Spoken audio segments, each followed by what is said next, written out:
And I was just like, I don't know, he's definitely selling something. He's definitely doing it for a reason. And he's just been arrested for human trafficking. Yeah. He's somewhere. He's kind of, he's an odd creature. Yeah. He is a misogynist though. Have you heard about what he says? Yeah, some of the stuff he says about women and I, I think a lot of the stuff that the Wokesters are saying is ridiculous. Women have got to be robust, but he's winding people up for sure. Yeah. But then he says some really good stuff about men being manly that I like. Yeah, he does. That I think he is does good. say some good, so non-toxic stuff, but then he says some very toxic stuff. It's like, yeah. ugh. For me, actually, James, if I had to sum him up, he's like, we have to be mature in the world now. There's no one who's perfect. Watch out for anyone who's presented as perfect. And that film I want you to put under today's broadcast on I've already put it in our dear leader. Put it in the bio. Yeah, whatever it's called.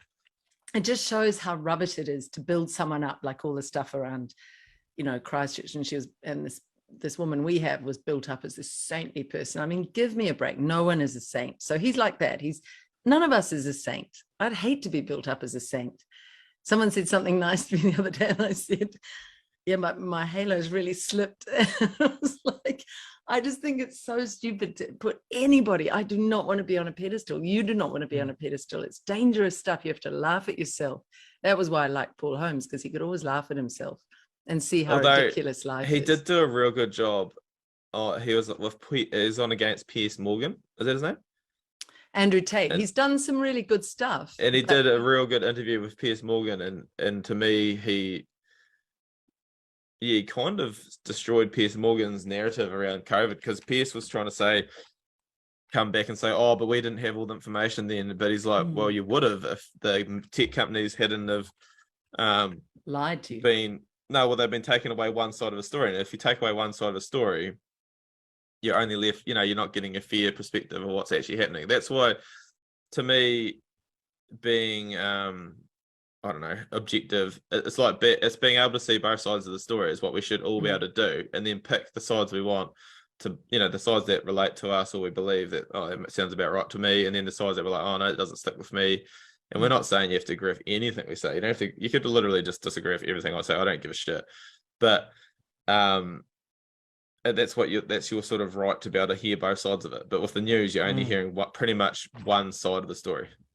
And so he's got courage, but he says stuff that's really assaulting. And he's arrested for human trafficking.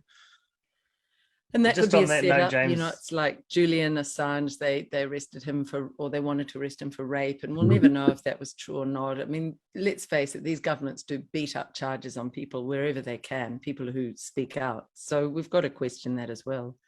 What were you going to say, Jono? Two things came up there, but I'll just speak to one of them.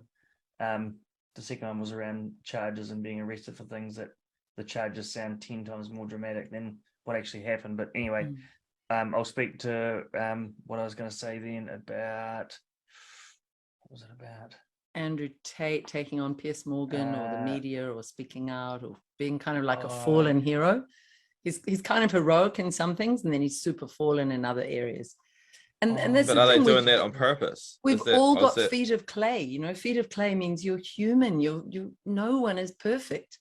Beware putting anyone on a pedestal. That era of human life has gone. No one puts the Pope on a pedestal, or bloody Prime Minister.